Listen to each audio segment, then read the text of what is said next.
Good to be here. My name's Elias Ayrey. My background is in forest science. So I have a master's and PhD in the subject, a little focused on remote sensing.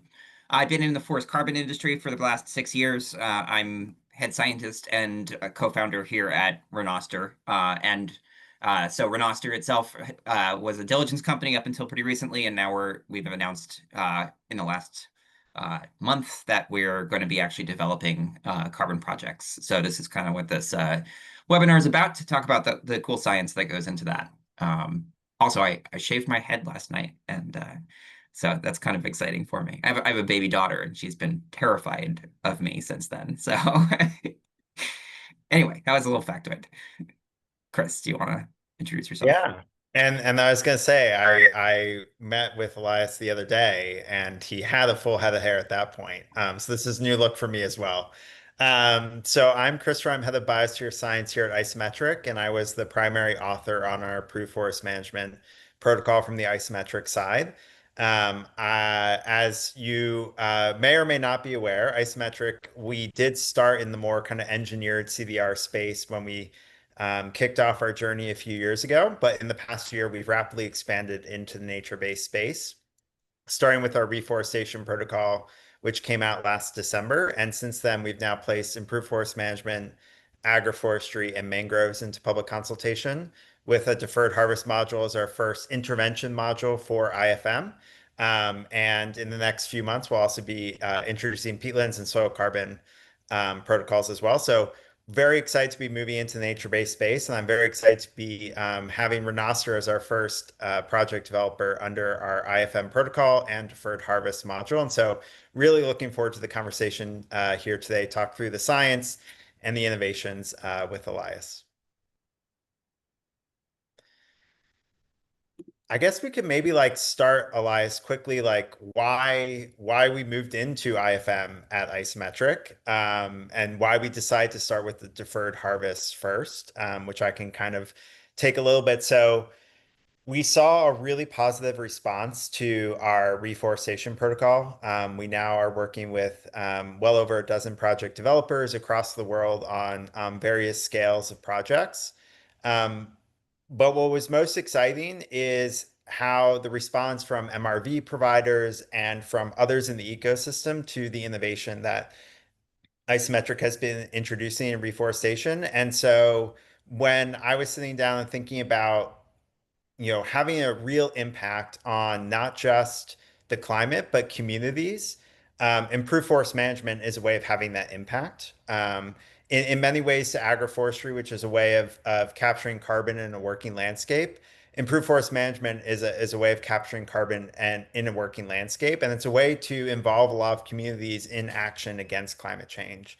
And for deferred harvest, I think, what's most impactful is realizing how much of the forest around the world, especially in the United States where your project is happening, is owned by smallholders, right? So they're really the people who can have a massive impact on our efforts to combat climate change. And so that's why we decide to start with deferred harvest and move into IFM as our second nature-based protocol here at Isometric.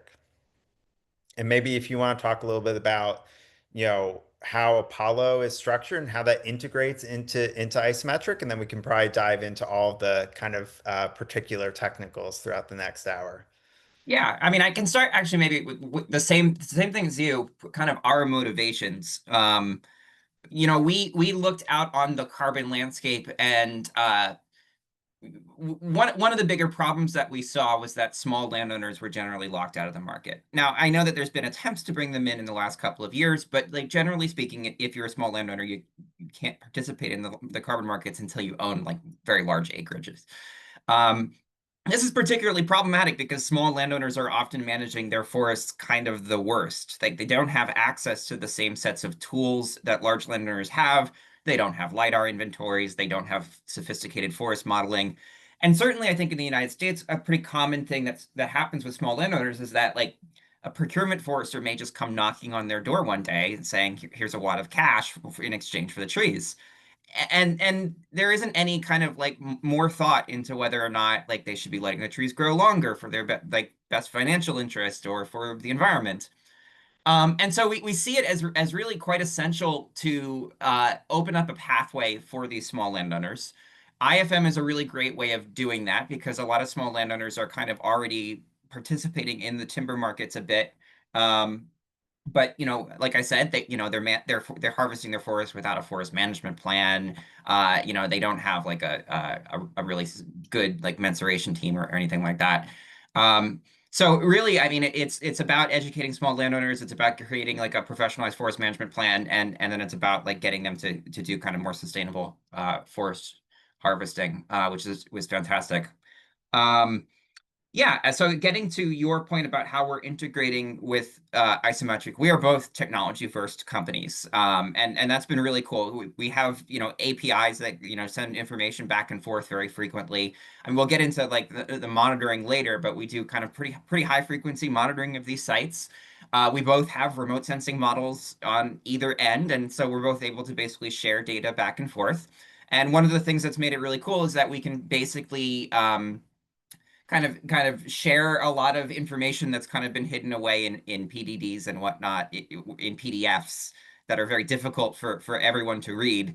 We can share that on web pages that are easily searchable and easily downloadable, and so it's been a lot of fun integrating the technology between the two of us. Yeah. No, it has been really enjoyable. And I know that we're going to get to this later, but that integration of technology also unlocks the scalability of this smallholder type projects because when you're under a version where you have to resubmit PDF versions each time you enroll a new landowner, right? Like, that is just massive amounts of um, not machine readable text, right? And I think it makes it very challenging for buyers on the market. It makes it challenging for, as you know, a ratings agency. Rating agencies having to manually go through PDFs can be challenging. And so if we really want to scale the carbon markets, having a tech first integrated approach is a way to do that. And I know we'll get to it later, but it's also a way to be able to issue credits on an annual basis. And be able to integrate multiple different contract lengths into that annual issuance. All things we'll cover later. But maybe we could start with the one thing that I think exists outside of the technology integration and outside of MRV, which is additionality, right? And I think that's core to carbon projects is the additionality component. And something I'm really excited about is in our protocol, but especially our deferred harvest module, we're really going above and beyond where the market is right now to ensure that there are no non-additional credits that leak into the ecosystem, right? If we want to restore trust to the carbon markets, we have to, as a registry and the standard, kind of say every credit here is additional. And so do you want to maybe talk through, what's in the module and protocol, but also how you guys are thinking about additionality in the Apollo program, and kind of the different components that go into additionality, in the Apollo program? Yeah, absolutely. So just for everyone's reference, Apollo is what we call our project, but it's the isometric project. Um, Yeah, I think we've tried really hard to build in additionality safeguards. And one of the things we obviously did was we surveyed the IFM landscape and kind of looked for gaps of, where non-additional credits were sneaking through and tried to fill them. Um, I think, uh, one of the things that is fairly important for small landowners is that many of them aren't actually doing anything with their forest. Many of them have, forest land that they have just aesthetically, it's in their backyard. Um, I think that one of the things that was very important to us is that improved forest management actually that means that there's an improvement taking place, not that there's like some hypothetical scenario that like maybe it could be harvested and therefore maybe it's improving upon a hypothetical. So within our program are some strict requirements to make sure that improvements are really happening. And one of those requirements is that whatever landowner we enroll, we need evidence that they personally have commercially harvested forests in the past.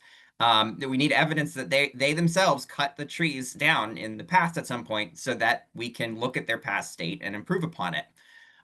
This is very important because I would say, there are other small landowner IFM projects out there that are frankly just enrolling people who have no history or intention of commercially harvesting their trees. And this is a really big additionality issue because if you don't have any intention of harvesting your trees, then what is the program really doing? Um, so that's one of the stricter requirements. We make everybody sign an attestation that they were, likely to harvest their trees during the contract. I don't know how much you can count any signature, but this is something that's fairly unique. And then the other thing that's fairly important to us is that we're not actually enrolling overstocked forests. So if you have a forest with trees that are too big, we won't enroll you because you're already managing in a very sustainable way. Maybe you're managing, very lightly, doing very light harvests. Maybe you're not managing at all, but you're already improved. You're already where we need you to be. And so it doesn't really make sense for us to be giving you carbon credits for that because the action's kind of already taking place. So those are kind of some of the three prongs of additionality that are unique to the program. Of course, we have other requirements in there too. We have financial additionality requirements where you have to run simulations of financial yields with and without the project and whatnot. We have legal requirements, but those three make it fairly unique and really limit us to working with people who are already in the timber market and already kind of have room for improvement. And I Uh, think it kind of goes two ways on the additionality question, right? In some ways. And what I mean by that is, in the protocol module, we are quite clear that like we want so we'll talk about this in the baseline aspect in some ways, but also if there's any questions further, but like having that MRV approach here at Isometric, where we have teams that understand geospatial data and we do the monitoring at Isometric, like there's a verification by Isometric in sense too of the stocking of the forest, right? Like we wrote that into the protocol module because we have the capabilities to ensure that there aren't overstocked forests enrolling in the program, right? It's not just a checkbox saying, oh yeah, it's under the stocking index. Like you as the project developer are confirming it, and we as the registry are also confirming it. And I think that's really important. But when we talk about like the contract lengths, the signed data stations, there's a lot in our protocol module that's maybe new to other project developers in the IFM space where they haven't had to demonstrate that additionality before. But then when I say it's a two-way, street, there's benefits to that too, right? So I know that you guys are going even above and beyond our requirement, but in our deferred harvest for small holders, there's a 40% minimum benefit sharing revenue requirement, right? And I think you guys are sharing 60%. And so, yes, there's a lot more, and this ties into FPIC, right? In our protocol module, there's requirements that the project developer disclose the value of the carbon credits and disclose the uncertainty around the carbon credits and disclose that your land will be monitored by satellite and lidar data, lidar remote sensing potentially. But there are benefits to this program in that additionality too, and that there's a lot of benefit sharing that I think really elevates where the market is at today. Yeah, so I yeah, just so I want. mean, I could double click on the benefit sharing. Um, that's a fairly unusual thing to have a requirement to share some percentage of revenue. So we do share 65% of the revenue, the sale price, with the landowner. I think it's especially important for small landowner modules because, larger companies that are enrolling into these programs, they have legal teams. They're able to say whether or not like a 30% share is fair or not based on the amount of work that goes into these programs. I mean, nobody's really going to get upset if Weyerhaeuser gets 30% instead of 40%. But when we're talking about small landowners, they are often kind of living paycheck to paycheck. They inherited this land from their family. They need this program to pay the taxes. Um, so it's important that we, build in a little bit of safeguards to make sure that they're actually going to get their money at the end. Um, I think, the other thing that you touched on in terms of additionality is contract lengths. And that's a really important component to additionality that makes our program very unique. What makes it pretty unique is that contract lengths are not fixed at any given length. When you look at carbon projects on the market today, they are 20 years, they are 40 years. Some of them, the compliance ones, are even 100 years. But the problem with that is that it doesn't really make sense relative to the forest you're protecting necessarily. What's really important if we're trying to defer harvest and get people to grow bigger trees is to have them delay harvesting until they have bigger trees. But that depends on where you are in the harvest cycle. It depends on whether or not you have like semi-big trees right now or tiny trees right now. And it also depends on where you are in the country or in the world. In some places trees grow for a very long time. So I'll give an example. If you are operating in a forest that typically has a 40-year harvest rotation, meaning you maybe go in and harvest the trees every 40 years, and you have a forest that's 10 years old and you enroll that in a 20-year program, then that program isn't going to do anything because you're basically just letting trees sit there that were always going to sit there. So this is a really strong like additionality problem for that case. On the other hand, if you have a 40-year rotation and your forests are 35 years old, and then you enroll it in a 100-year program, this is another additionality problem because now you have to ask yourself, like, why are they doing this? Like they're now conserving their trees, they're locking that carbon up for a century. And you really have to wonder whether or not like there's some other motivation behind that conservation mechanism because carbon credits they don't sell for quite enough money to actually compete with timber. So it's quite important that we compute contract length based on how long we actually need the trees to grow for in order to get us to a more sustainable harvesting situation. And that's the goal here is to get forests that have historically been managed relatively poorly, they've been high graded, they've been managed for pulp, into higher product classes, into forests that can be managed with selection harvesting, maybe single tree selection, and very large trees that can go to saw logs and long-term wood products. And so that requires for every small landowner that we enroll, us computing ahead of time, okay, you need to grow your forest out for 25 years, or you need to grow your forest out for 35 years. Now we do have a minimum on the program. We only enroll people for 20 years or more. We don't want really super short-term projects here. That would cause other issues. But every single project that enrolls with us will have a unique time period in which they're supposed to defer harvest that's calculated using remote sensing and growth modeling. And that makes the program that much more additional because you really know that, they're enrolling for the appropriate amount of time that it's going to take to get trees that we all want. Of course, that does bring into this equation more complicated math in some ways because you have a project in which like one person has a 35-year contract and one person has a 45-year contract. But we've kind of tried to tackle that with some clever permanence mechanisms. But I don't want to derail us too much from the prompt here. Yeah, well, I was gonna say maybe we could go a little out of order on our prompts in the sense that, that contract length does tie very much into how we think about permanence and also how we think about leakage. Maybe we can touch permanence first and then also touch leakage in the sense that, how do you ensure that the credits issued for, your first landowner enrolled are just as impactful on the climate as the credits for your 25th landowner enrolled, but also maybe the first landowner had a 40-year harvest deferral and the second one has a 20-year harvest deferral. And so, what we've done in the module is essentially say, okay, well, first we are going to tie those contract lengths to the actual economics and biology of the forest, right? Like what we want to get to a larger class to kind of make an impact on the climate. So we're tying it there first. So it's an additionality and like a permanence um, mechanism for those contract lengths, right? And then what we're doing is we're saying, okay, well, our goal is to ensure that every credit has a 50-year permanence and durability, right? Like every credit issued is 50 years of impact on the climate of removal.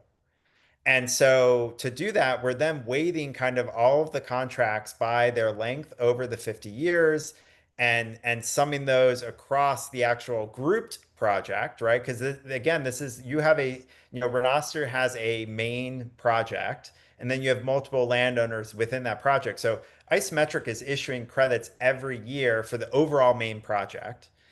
But all that contract length, the permanence, the leakage is all kind of calculated at the varying different lengths of the actual deferral within each landowner. So it gets very complex, but something I'm very proud of at Isometric again, by taking this remote sensing first, technology first, and kind of really science oriented approach, we can handle a lot of complexity and take it off of project developers. Now, your team could handle it all kind of yourselves, right? You have incredible expertise, but a lot of project developers, it's hard to invest in heavy remote sensing teams, teams to calculate leakage. And so at Isometric, we are doing the dynamic baselining, the contract like permanence, factor adjustment, and the leakage all in-house at Isometric.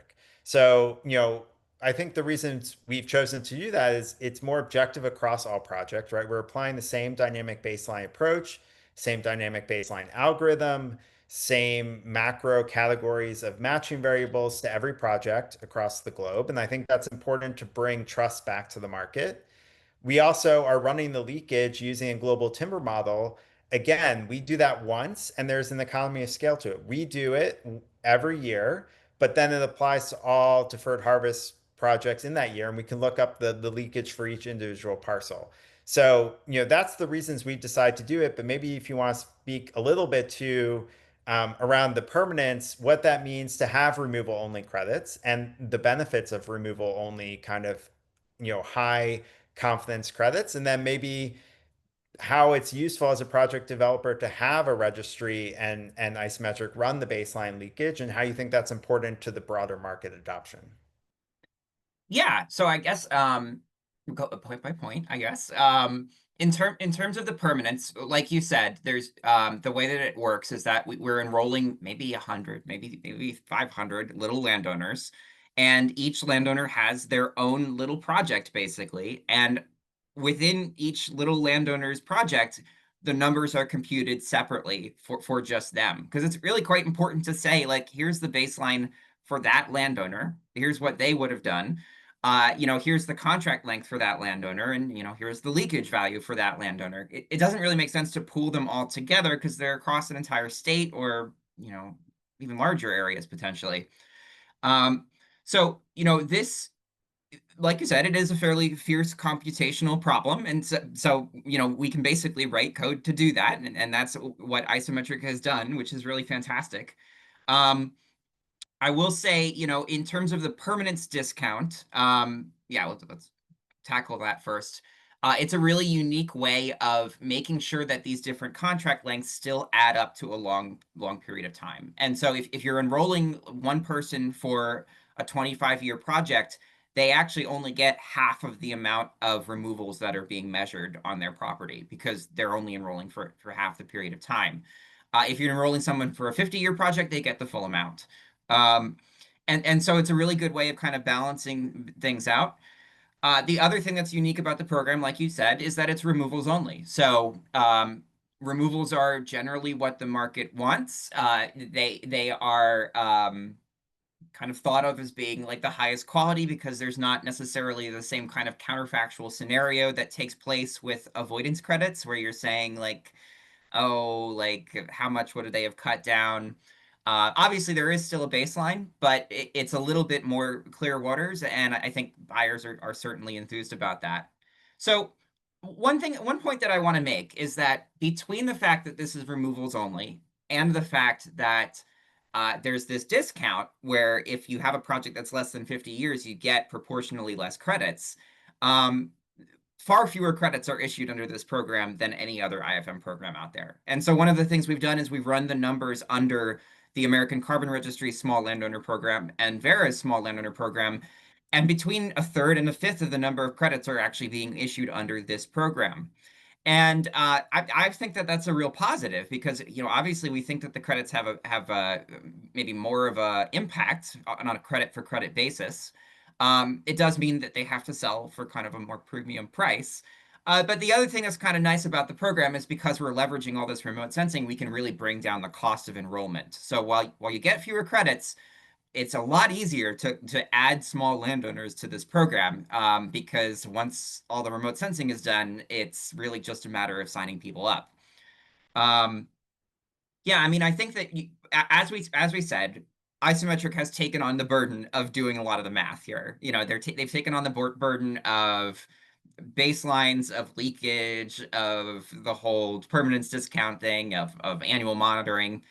And that's really nice for a number of reasons. Firstly, it does mitigate conflicts of interest. And as we all know, in the carbon markets, if project developers are creating their own baselines, this has led to problems in the past. The other nice thing about it is that isometric can be very public about how they do things. So one of the things that we want to do is share all of the code. We're going to share the run that was used for the GTM on GitHub so that any scientist can run it themselves and the baseline too. Um, Another nice thing is that, this stuff can be peer reviewed. In fact, some of it already is peer reviewed. The global timber model, for example, is being sourced from a group of academics who are working on this right now, and you can go and look at the paper. That's fairly unique because in other ways that people are computing leakage is kind of behind closed doors. It's kind of like best guess type thing. So it makes the system very auditable, very trustworthy. Um, I'm not going to say that every single conflict of interest is mitigated, but certainly it's a lot it's a much better step forward from where we were before because we all know exactly how these baselines are working and we can all basically implement themselves if we have the technical ability to pull a GitHub repo. Yeah, Um, I didn't want to cut you off there. well, I thought maybe, I mean, this is a great opportunity to talk about the baseline and leakage models and how they actually Yeah. work if you want to dive into that. Yeah, I will. And so I'll like first pick up a quick point, which is another, benefit to what we're trying to do, which is we are running the baseline, we are running the leakage, and as you said, we're going to make that open source. We're going to make it very clear whether it's from the peer-reviewed GTM model or GitHub repo around the baseline. That brings a lot of trust and transparency. That is a great benefit. It also actually, I think, reduces uncertainty for you as the project developer or other project developers. I think one challenge, not just in reforestation, but also IFM, is well, how many credits do we actually think we're going to end up having in the end? And that's a really hard thing to answer, and also can be challenging when you don't know how the dynamic baseline is going to work, or under other, standards bodies. It's often run on a project by project basis. So even a single project developer could end up with different baseline runs from different consultants, et cetera, right?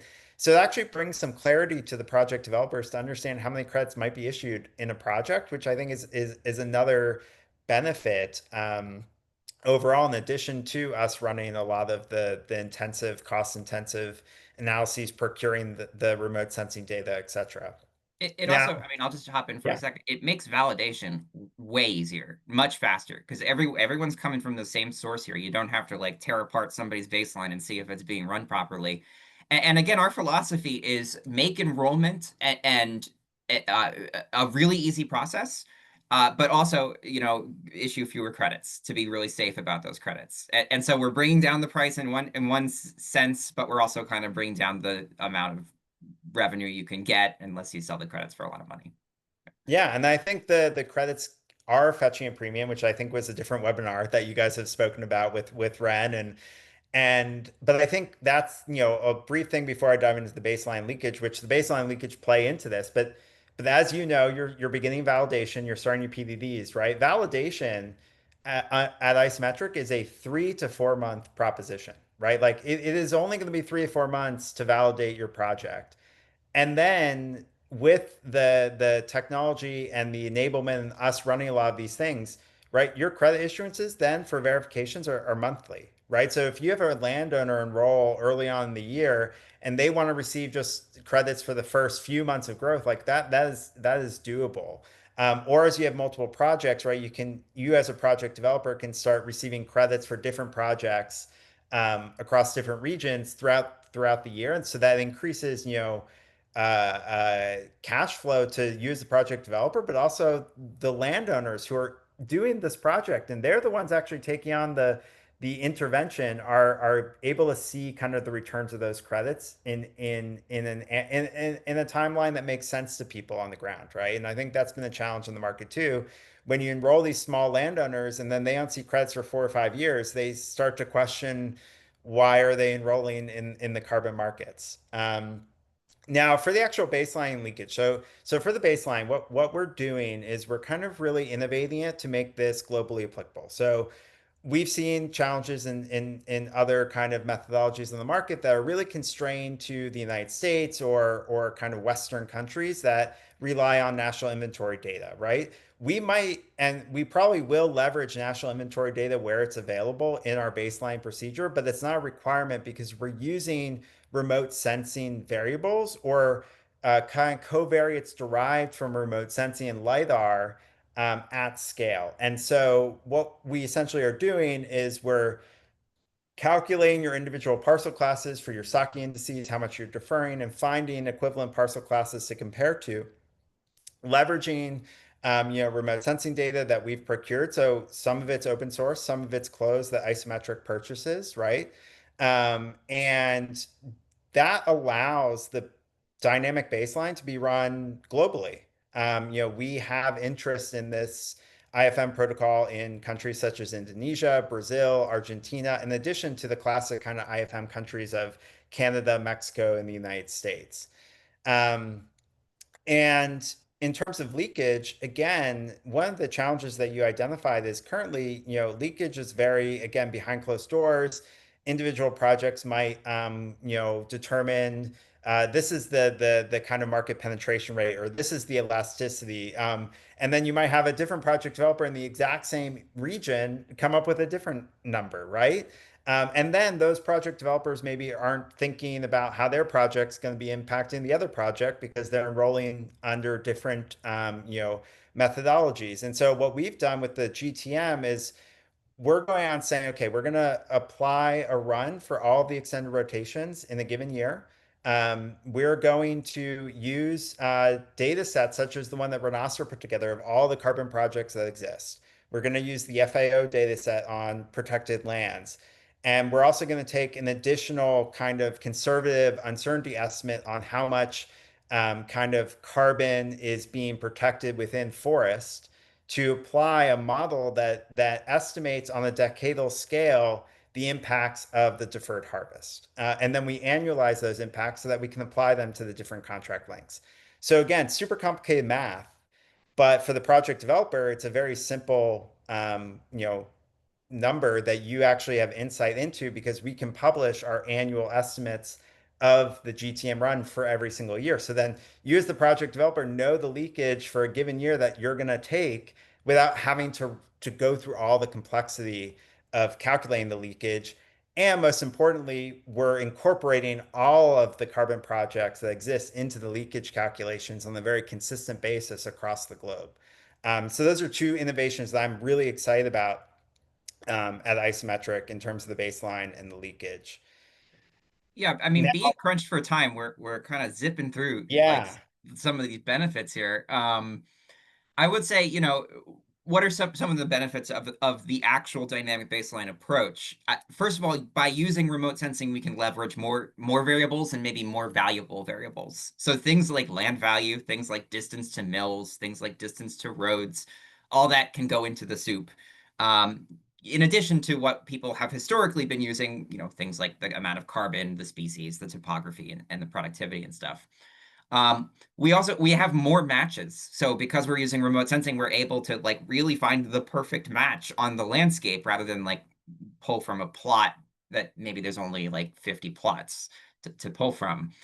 Um, I think that in terms of the global timber model, we can't get too far into how that works, but basically the way that that works is that it's a dynamic equilibrium model, which always tries to balance supply and demand on the market of timber. So if you take timber off of the market, locking it up for a carbon program for a couple decades, what it will do is say, okay, the supply has been reduced, demand is the same, therefore people are either going to use less timber because it costs more, or they're going to go and cut trees down. And so it does this. It tries to balance this first regionally, like in the state of Maine where we're working, and then globally. This is a really unique and kind of very scientific, quantitative way of trying to get at leakage. And it's actually the basis for a lot of the leakage arguments that were made in the early VCM. So if you go back to like the early Vera modules and stuff, they were citing scientists that were using this model. They just didn't want to apply the model themselves, which is fair because it's a very complicated model to work with. Um, So it's a really unique and kind of more academically rigorous way of assessing leakage. Um, yeah, I guess we should keep the ball rolling here Yeah, so we I get was to going to say, as we're rolling and talking about remote sensing and the dynamic baseline, do you want to talk through? Because I know that in the module we have, you can use satellite derived HGB maps. You can go out and measure your plots every year. Like we have modules for that at Isometric. And then what I'm really excited about in the deferred harvest module is we also have this growth loss model that is really an innovative kind of fusion of LiDAR base, but informed by kind of field data. And I think it makes it very scalable for, again, a lot of small landowners that typically can't access this high level MRV. So do you want to talk through some of like the innovations in the tech monitoring and LiDAR that are kind of in the module and protocol and that you all are going to be leveraging for your project? Yeah, so at a high level, the philosophy is that like we can't be tromping around in all of these hundreds of little tiny areas that are enrolled, hours drive away from each other. Landowner has to come and unlock the gate. We can't be doing that every year. So what we really need to do is leverage high quality remote sensing data. And it starts with a LiDAR map. Now, LiDAR is this three-dimensional imaging technique that is basically a way of measuring the tree's height and its structure and whatnot. And it's been used for decades in the forest industry and in academia to accurately measure things like volume and biomass and whatnot. All the major timber companies have inventories based on LiDAR. The carbon market has been slower to adopt it. So what we can do is we can basically fly these areas with LiDAR at a fraction of the price of having to go and tromp around and measure trees by hand. Compute a LiDAR estimate of how much carbon there is. That estimate is based on field plots. So there is tromping around, but only once to actually create a really good LiDAR model. And then, every 5 years, we refly the LiDAR to make sure that we get a really accurate estimate of how much carbon stock there is. In between those dates, we need to, continue to monitor the carbon. And the way that we do that is we basically impute growth based on by creating an annual growth estimate by matching to plots outside the project and following and seeing how much they grow over time to get a very constrained growth estimate that's very similar to what would be happening inside the project. And then we use satellites to monitor for disturbances. So, if there's been a big cut, we can very easily see that using satellite data. And so between monitoring for growth and disturbances, we're able to make annual estimates between the LiDAR shots. And this is a very constrained and I would say modest way of making forest estimates that is all based on observation uh, and kind of constrained to what's actually being observed in similar plots in the region. Um, yeah, I don't know if we should get too much deeper into that. Like you said, there's a lot of different pathways in this module to actually quantify your annual carbon change. And we want to leave it open for people who might well find it cheaper to go and tromp around and get plots, or might well find it cheaper to hire, a map from a global carbon provider.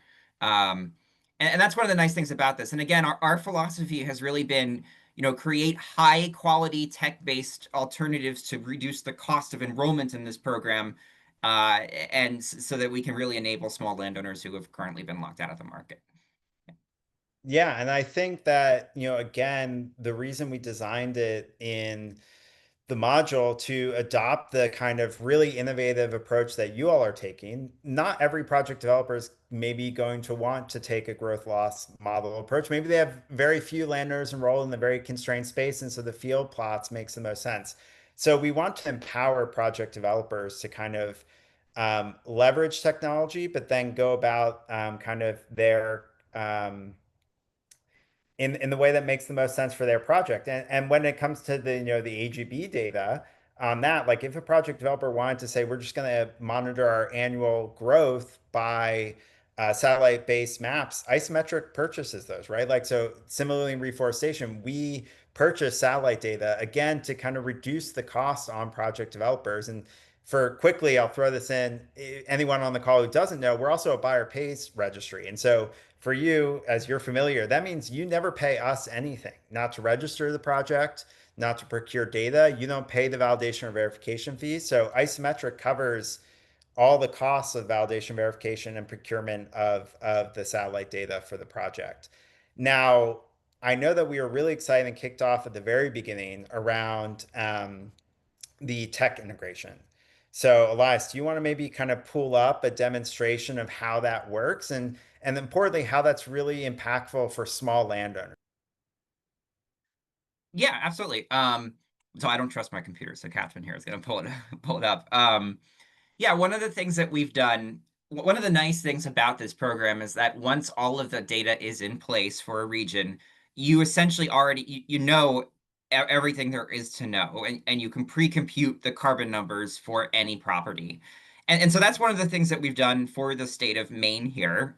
Every single parcel in the state, we've computed exactly how much they're going to earn, from carbon ahead of time. So that obviously that makes enrolling very easy. It's just a matter of kind of like walking them through what's involved in the program and signing the documents. Um, yeah, I mean, so you can see here, like we've posted for landowners, for example, like a lot of the kind of important stuff that they might need to know. We've got some pretty maps for them. This is how much carbon their forest is storing, or this is the size of their trees, this is their species, descriptions of their site. We've got information about like the productivity of the site too. Um, and then we obviously we also have the carbon numbers. Catherine, do you want to hit the carbon tab?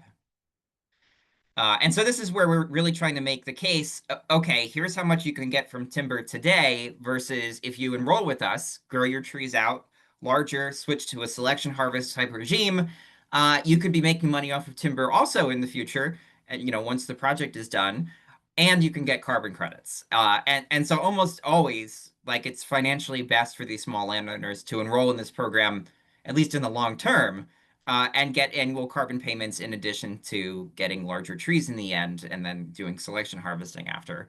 And so this is the case that we make this. We have this beautiful graph that shows them, okay, here's where you are today, and here's where you'll be in the future, and here's what your timber is worth now versus in the future.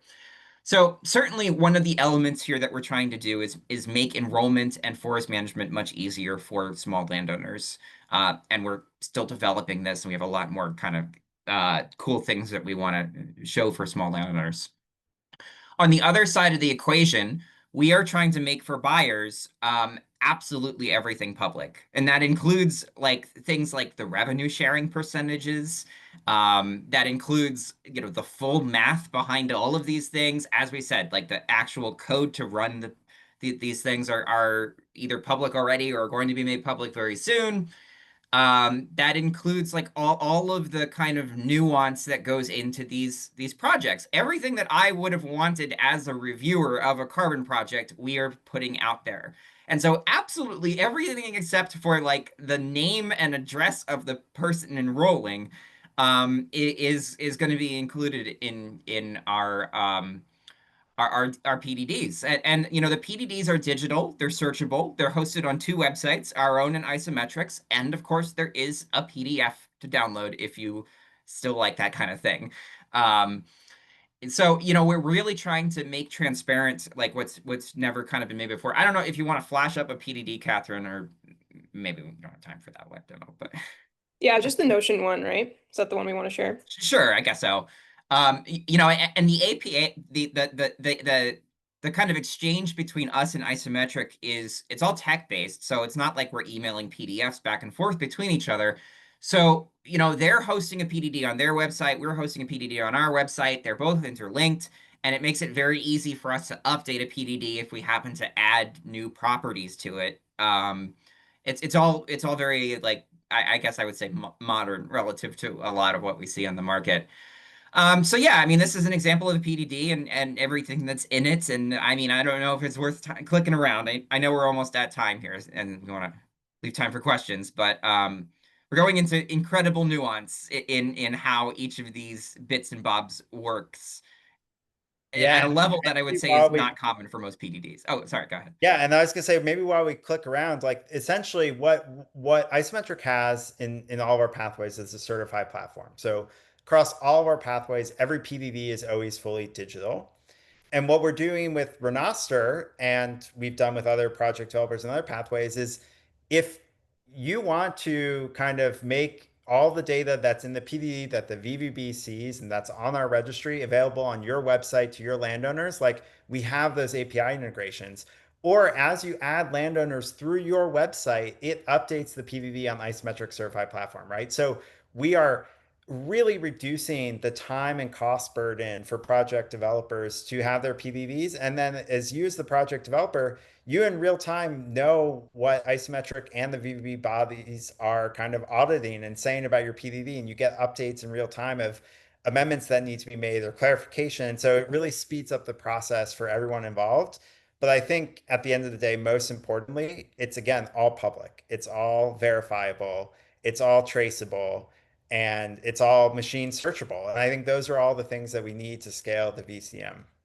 Yeah, even outside of PDDs, if you want the remote sensing map, it's there. If you want the places that the baseline match to, it's there. I mean, there's no secrets here. I mean, and there are there are IFM project developers that don't even tell you where their IFM projects are right now. But we want to fully make everything replicable because that's really what science is, and this is a scientific exercise.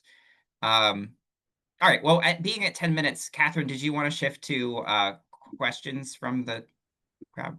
Yeah, that'd be great. Yeah, we've got, I think, 4 open questions. Let's just start with the first one. Congrats on Apollo. Thanks for the presentation. Thank you very much, Hugo. Hugo's curious to know about Apollo's future applicability to afforestation, reforestation beyond IFM, where a landowner has just got degraded land or land which they might want to convert. Is that possible or envisaged? Asking in relation to Portugal specifically, where land ownership tends towards the smaller end of the spectrum. Do you want to take that, Chris? Yeah, I was gonna say, I think my understanding is currently your Apollo projects are only for IFM. So I don't know if you guys have plans on under Renoster as a project developer enrolling reforestation projects. In terms of isometric, our reforestation protocol is designed to allow very small landowners. So even if you only have a few dozen hectares of land, you can submit as a reforestation project under isometric. And because we're a buyer pays model, it makes it more feasible for small landowners to do reforestation projects because they don't have to pay a verification fee. They don't have to pay a validation fee or a registration fee. And if they're using remotely sensed data, they don't have to procure the data for the carbon quantification. They might just have to do some field monitoring. And so again, I'm not going to speak for you all if you ever plan as a project developer to do ARR, but from Isometric's perspective, under our reforestation protocol, we can enroll small landowners. Yeah, as a developer, I don't think it's like on the yeah, no, I don't think so.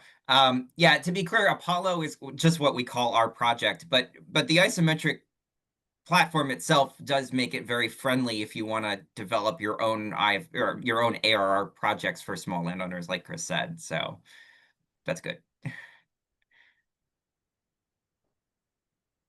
All right, got another one for Chris here. Can you briefly describe the third-party validation verification process for projects on this platform? Yes. So as I said, we have a certified platform. So as Elias is familiar, they've been working on their PVV. It's digitally integrated to the certified platform.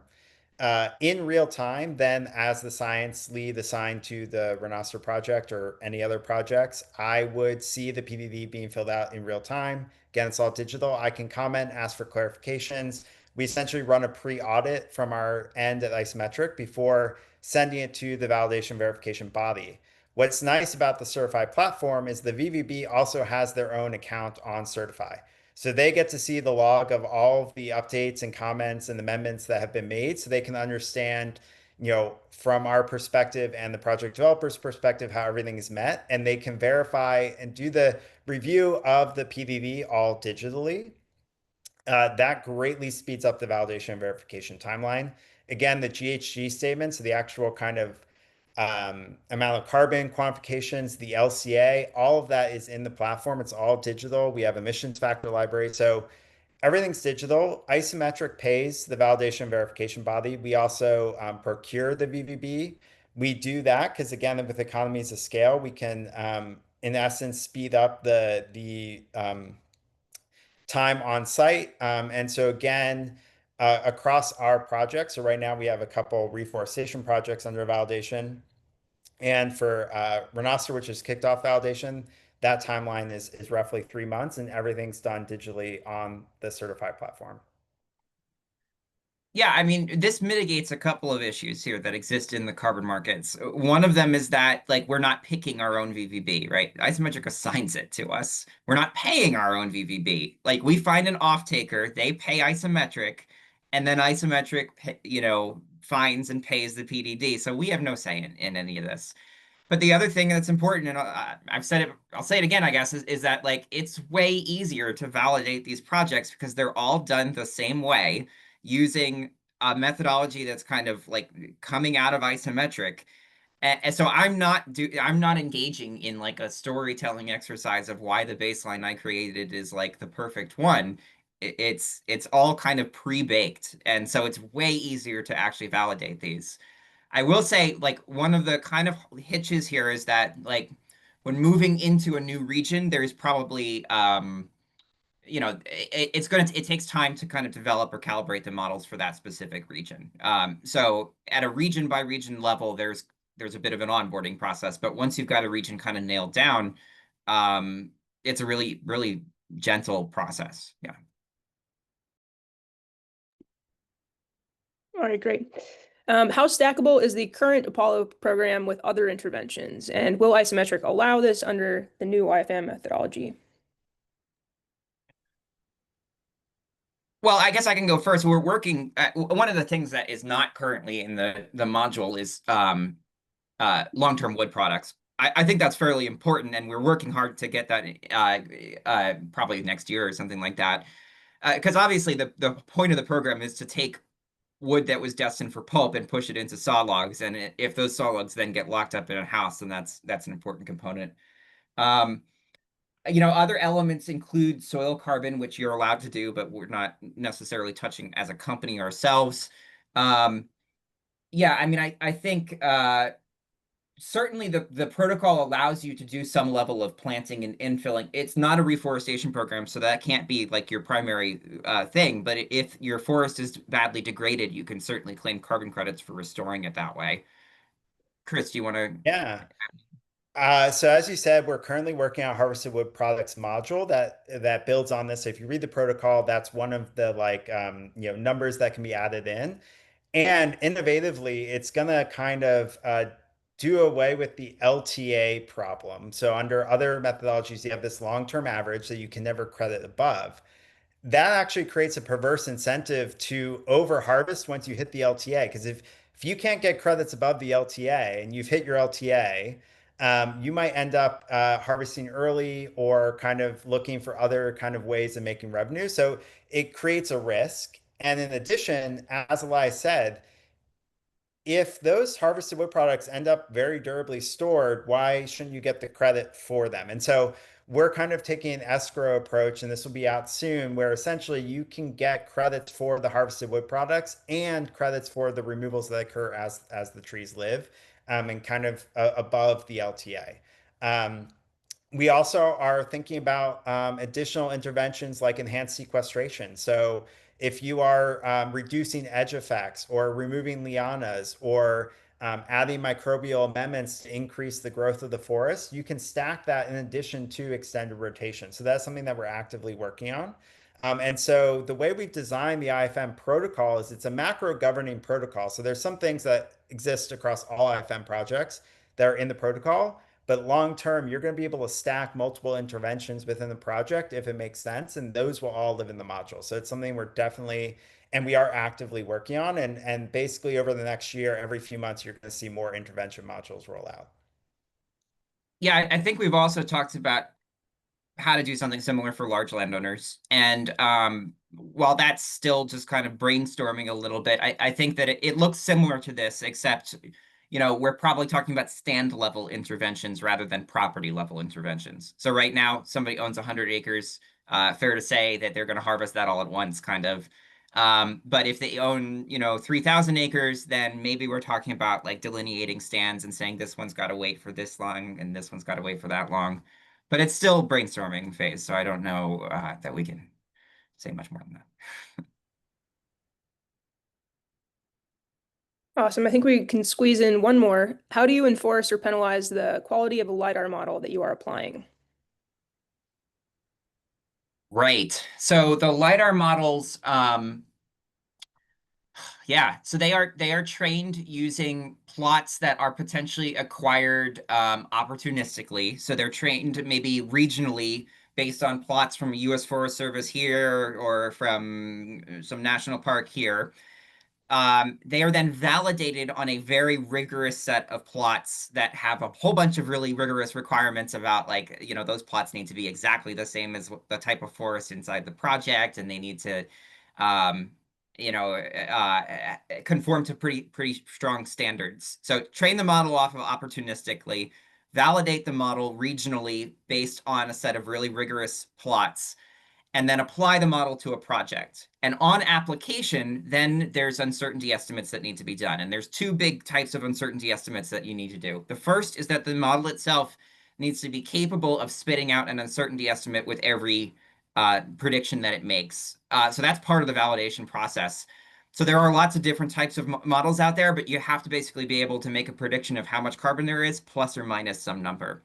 And the second is that uh, if you're applying it to an area, you have to compute how much spatial autocorrelation there is inside that property, how similar that forest is to itself, and then how much that might be affecting the uncertainty estimate from the model.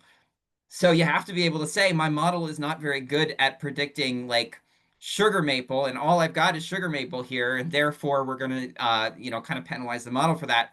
And so there's a mathematical approach that we use to basically deduct degrees of freedom from the project's uncertainty calculation to compute, like, based on the correlation within the project what the uncertainty should be. This is done at a site-by-site level for each landowner, and then that's computed at a broader level for the project. That gets quite complicated. Chris, do you want to add anything? Yeah, I mean, we do lay out in the protocol in the LiDAR module a lot of this.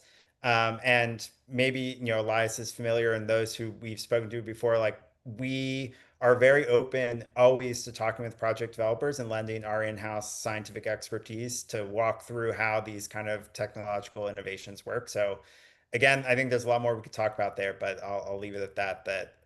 We're always open to having conversations and answering more of these questions about kind of the how it works on the back end. Fantastic. Well, we're at time.